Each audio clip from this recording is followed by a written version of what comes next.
사도행전 24장 22절부터 27절까지 말씀 되겠습니다. 다 같이 읽겠습니다.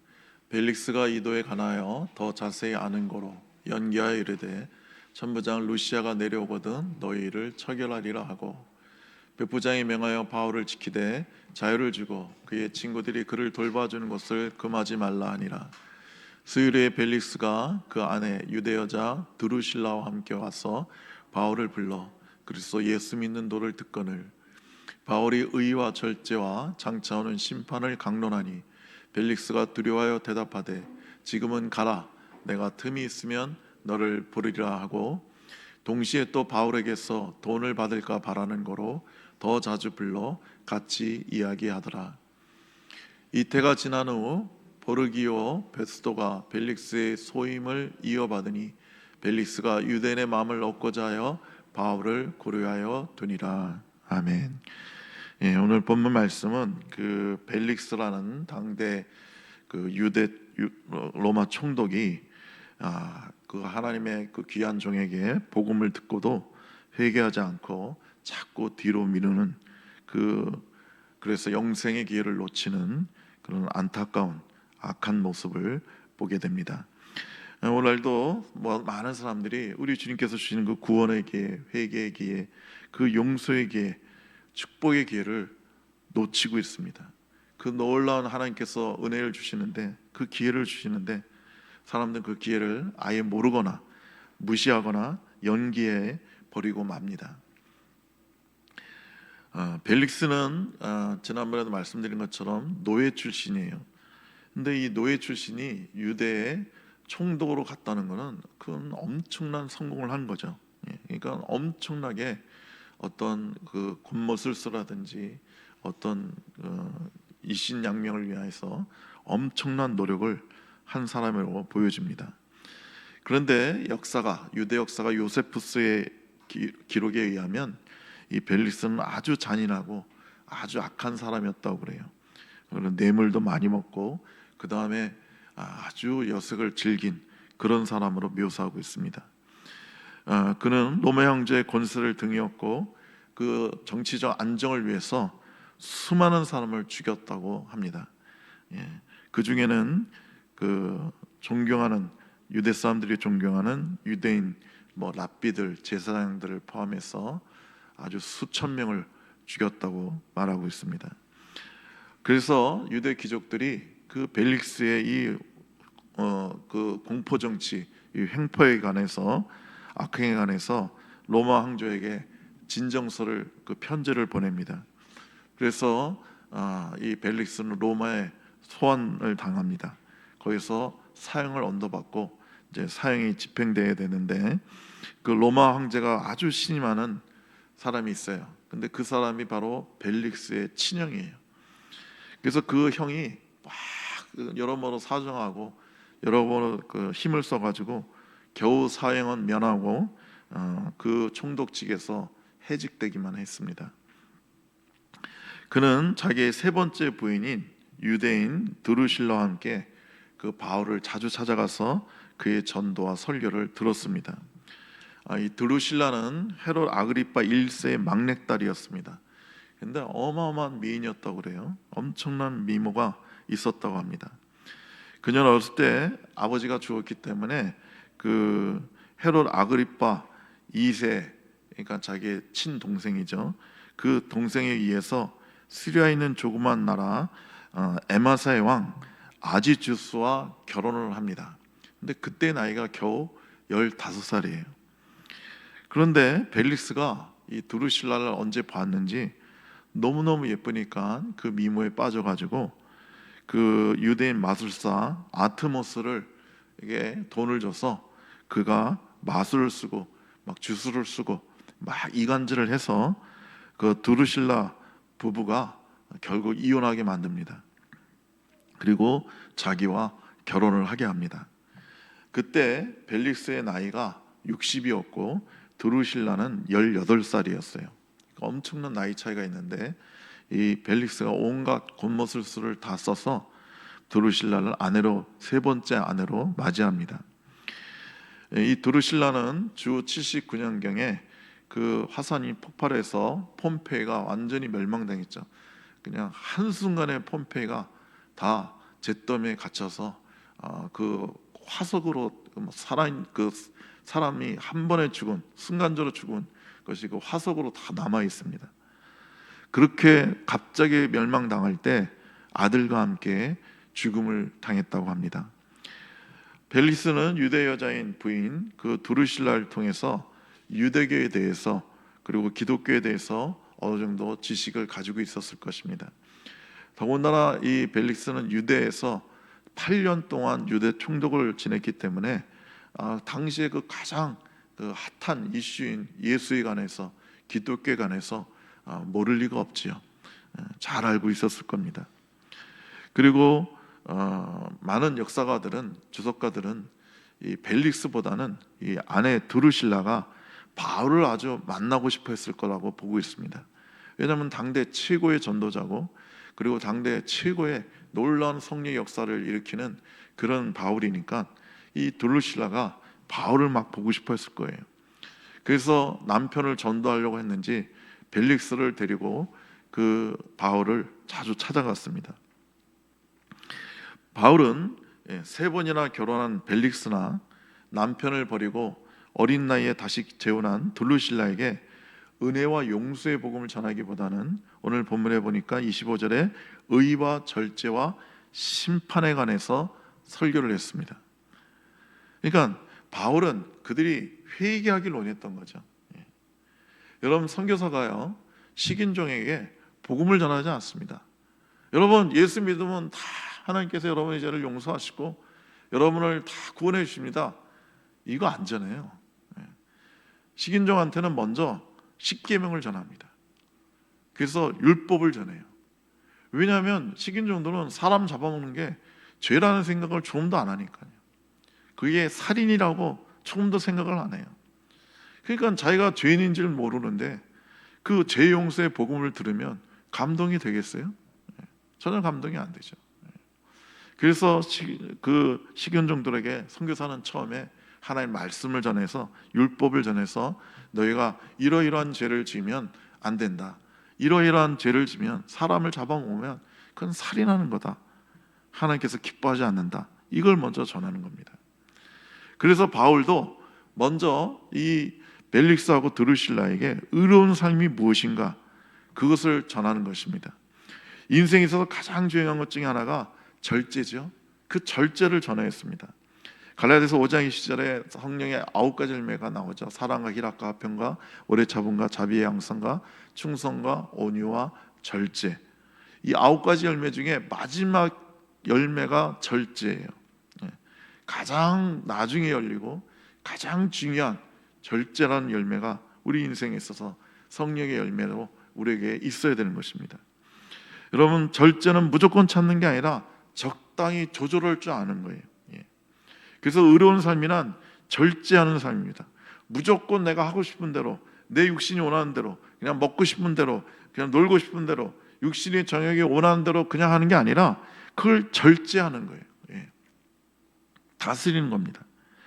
고린도서 9장 27절에 바울이 이렇게 고백합니다. 내가 내 몸을 쳐 복종하게 함은 내가 남에게 전판 후에 자신이 도리어 버림을 당할까 두려움이로다.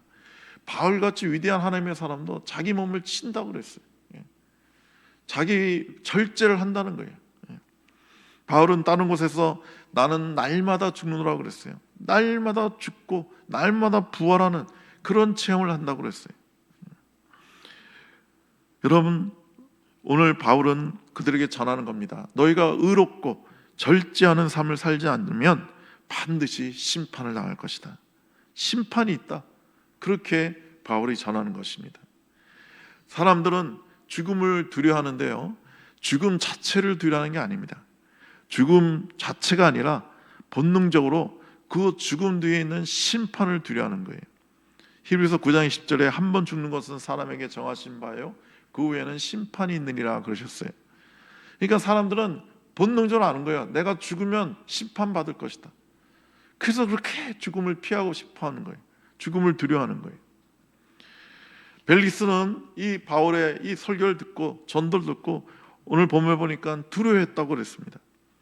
근데 두려워하기만 하고 그는 회개하지 않았어요. 당시 최고의 전도자요 설교가인 바울의 이 설교를 듣고 이 전도를 듣고도 그는 받아들이지 않았습니다. 25절에 보니까 벨릭스가 두려워하여 대답하되 지금은 가라. 틈이 있으면 내가 부르리라. 틈이 있으면, 다음에 여유 있으면, 시간이 나면 그때 너를 불러서 내가 다시 듣겠다. 이렇게 얘기한 거예요. 여러분, 하나님은 오래 참으시는 분이시지만 영원히 참는 분이 아니에요. 하나님은 우리에게 기회를 주시지만 영원히 주시는 분은 아니에요. 고린도후서 6장 2절을 이게 세번역을 읽으면요, 하나님께서 말씀하시기를 은혜의 때에 나는 내 말을 들어주었다. 구원의 날에 나는 너를 도와주었다 하셨습니다. 보십시오. 지금이야말로 은혜의 때요, 지금이야말로 구원의 날입니다. 지금이 바로 지금 이 순간이 은혜의 때고, 지금 이 순간이 회개할 때고, 지금 이 순간이 구원받아야 될 날이라는 거예요. 여러분, 그 C.S. 루이스가 스크루테이프의 편지라는 아주 유명한 소설을 썼습니다. 이게 C.S. 루이스가 기독교 작가라 아주 은혜스러운 글을 많이 썼죠. 여기 보면 그 어떻게 마귀가 이 크리스찬들을 타락시키고 그들을 방해하고 그들이 하나님께 떨어져 나가도록 하는 그 작전을 쓰는 그 작전에 관한 내용을 소설을 쓰고 있어요. 그래서 그 형식은 아주 하급 마귀인 그 조카 워무드가 그 어떻게 하면 그 사람들을, 크리스찬들을 깨어서 타락시킬 수 있을지 막 애를 쓰는데 잘 안 되는 거예요. 그러니까 삼촌 스크루테이프가 그게 많은 조언을 해줍니다. 그 중에 하나가 이렇게 말합니다. 야, 너는 크리스찬들에게 아주 멋지고 은혜스럽고 아주 신령한 계획을 세우게 해. 그들이 결단하게 해. 내가 이제 기도하겠다. 내가 말씀을 매일같이 읽겠다. 내가 새벽기도 나가겠다. 내가 하나님께 나가서 부르짖겠다. 이런 계획들을, 이런 그 마음의 결단들을 하게 해. 그런데 마지막에 한 가지를 던져줘. 내일부터 하자. 오늘이 아니라 내일부터 하자고 그들에게 속삭여. 그러면 그들은 계속 미뤄질 것이고, 여러분, 내일이 가면, 그 내일이 되면 그날은 또 오늘이 되고 내일은 또 그 다음 날이 되는 거잖아요. 그래서 사탄의 우리 크리스찬들을 타락시키는 가장 큰 방법 중에 하나가 미루는 거예요. 그럼 다이어트도 우린 계속 미루잖아요. 오늘만 먹고, 오늘까지만 먹고 내일 해야지. 내일부터 해야지. 다음에 회개하지 뭐. 지금 시간에 여유가 없고 바쁘니까 중요한 일 먼저 처리하고 내가 여유가 있을 때, 마음이 괜찮을 때, 그때 하나님께 기도해야지. 그때 내가 하나님께 나가 부르짖어야지. 우리는 자꾸 이렇게 미룬단 말이죠. 그래서 영원히 못하게 하는 겁니다. 그 인천 제일교회에서 그 추수감사 때마다 그 성도들이 나와서 감사한 것, 1년 동안 감사한 걸 하나님께 고백하는 시간을 갖는데, 그 중에 그 최장로이라는 분이 매년 나와서 그 감사한다고 고백을 한대요. 근데 이 최장로님이 젊었을 때는 예수 안 믿고 아주 술을 많이 먹고 돌아다녔답니다. 그 옛날에는 통금이 있었잖아요. 그래서 한 번은 통금에 걸려서 트럭에 실려가지고 인천 경찰서로 이제 와서 이제 내려라 하는데, 이 사람이 이렇게 막 술 취한 중에도 보니까 왼쪽으로 내리면 바로 경찰서고 오른쪽으로 내리면 교회가 하나 있더래요. 그래서 오른쪽으로 몰래 내려가지고 막 엉금엉금 기어가지고 교회에 들어갔다는 거예요. 그리고 이제 막 거기서 잠을 자는데 새벽 기도를 하는 거예요. 그래서 거기서 잠이 깨가지고 새벽 기도 그 짧은 하나님의 말씀을 듣고 이 사람이 거기서 회개하고 예수를 믿기로 합니다. 그래서부터 그는 인천제일교회를 계속 다녀서 결국 장로가 됩니다. 그러면서 그가 늘 하는 감사 내용은 똑같대요. 금년에도 교회 예배 한 번도 빠지지 않았습니다. 한 번도 모든 예배에 빠지지 않게 하신 하나님 감사합니다. 여러분, 한 번도 안 빠지려면 정말 여러 가지 것을 갖춰야 되고 정말 많은 준비를 해야 되고 많은 걸 포기해야 되는데 그 모든 것들을 하게 하신 우리 하나님 감사합니다. 감사합니다. 그랬다는 거예요. 예. 여러분, 이 한마디만 감사하지만 그가 감사하는 것은 교회 예배에 한 번도 안 빠졌다는 거예요. 한 번도 안 빠지려는 믿음, 그 은혜를 주시고 결단하게 하시고 그 한 번도 안 빠질 수 있는 건강과 물질과 시간을 주셨다는 것에 감사한 것입니다. 여러분, 우리가 틈이 나면 예수 믿고 틈이 나면 교회 가고 틈이 나면 내가 하나님의 은혜를 받아야겠다, 못합니다. 그러면 그럴 수가 없어요. 여러분, 틈이 나서 교회 나오기를 저는 원치 않습니다. 여러분이 내가 틈이 나서 교회 나왔습니다, 이런 소리 하면 안 됩니다. 틈이 나면 회개해야지, 틈이 나면 구제해야지, 이러면 절대 안 됩니다.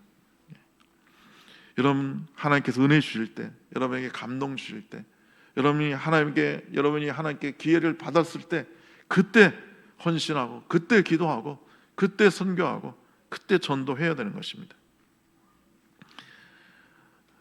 오늘 본문을 봤더니 벨릭스가 바울에게 죄가 없다는 것을 잘 알았어요. 그런데도 가이사랴에 자그마치 2년이나 감금해 놓았습니다. 그 이유 중에 하나가 바울에게 돈을 받을까 해서 그를 감금해 놓은 거예요. 근데 바울이 지금 감옥에 있으니까 현재는 돈이 없잖아요. 근데 아마 벨릭스가 정보를 입수했을 겁니다. 바울이 많은 돈을 모금해 가지고 그 헌금을 받아 가지고 그 구제비로 예루살렘에 주려고 왔다는 그 정보를 들었을 거예요. 그래서 그 구제비 중에 일부를 나한테 줘서 아마 풀려나가게 해달라는 그런 뇌물로 쓰지 않을까 해서 바울을 잡아두었던 겁니다. 아니면 당대에 그 바울이 워낙 위대한 사도니까 수많은 제자가 있고, 그 다음에 오늘 그 사람에게 오는 걸 막지 말라고 그랬잖아요. 바울을 섬기는 것을 막지 말라고 그랬잖아요. 그러니까 사람들이 막 이렇게 그를 면회하러 왔을 때 아마 돈을 가지고 와서 그 보석금을 가지고 와서 바울이 풀려나가게 할 것이라고 그렇게 믿었는지 몰라요. 그래서 그런 돈을 바라고 그는 바울을 풀어주지 않고 아무 죄가 없다는 것을 알면서도 계속 잡아두었던 것입니다. 벨릭스는 바울의 전도를 듣고 회개하지도 않고 뇌물을 받으려고 정의를 실행하지 않고 바울을 한 달도 아니고 두 달도 아니고 자그마치 2년이나 감금하고 있었던 것입니다. 여러분, 성경은 돈을 사람이 일만하게 뿌리가 된다고 말했어요. 이것을 탐내는 자들은 미혹을 받아 믿음에서 떠나 많은 근심으로서 자기를 찔렸더라고 디모데전서 6장 10절에 말씀하고 있습니다. 여러분, 육신에 악한 사람들은요, 사람을 대할 때 먼저 계산부터 해요. 나한테 이익이 되느냐 안 되느냐, 이 사람이 내게 유익이 되느냐 안 되느냐, 그거 먼저 따집니다. 사람을 만날 때, 사람을 대할 때 상대방을 나의 유익의 수단으로 생각하면 결코 진정한 만남을 가질 수가 없습니다. 오늘날 그 결혼의 많은 실패 중에 하나가 정말 그 사람을 위해서, 그 사람의 행복을 위해서 사랑하고 결혼하는 게 아니라 나의 행복을 위해서 그 사람을 이용하려고 한단 말이죠. 상대의 조건을 본단 말이죠. 남자들은 이러쿵저러쿵 해도 항상 여자 외모가 보고, 여자들은 항상 주로 남자의 그 경제적 능력을 보지 않습니까? 직장이 어떤가. 그러니까 이 사람을 통해서 내가 이 사람을 행복하게 해주는 게 아니라 이 사람을 통해서 내가 행복하려고 하니까, 그러니까 실패가 되는 거예요. 서로 그걸 요구하니까요. 또 벨릭스가 바울을 2년 동안 바울을 구금한 이유는 오늘 본문에 봤더니 유대인의 마음을 얻고자 함이라, 이렇게 말하고 있습니다. 이때가 지난 후 보르게오 베스토가 벨릭스의 소임을 이어받으니 벨릭스가 유대인의 마음을 얻고자 하여 바울을 구려하여 두니라. 그러니까 벨릭스가 보니까 유대인들이 바울을 너무너무 미워하는 거예요. 막 죽이려고 막 달려드는 거예요.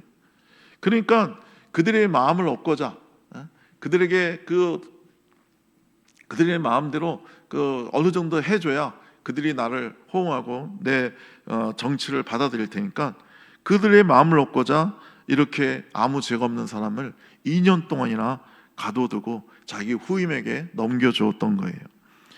여러분, 벨릭스는 자기의 지위와 권세를 지키기 위해서 유대인의 환심을 사고자 했던 것입니다.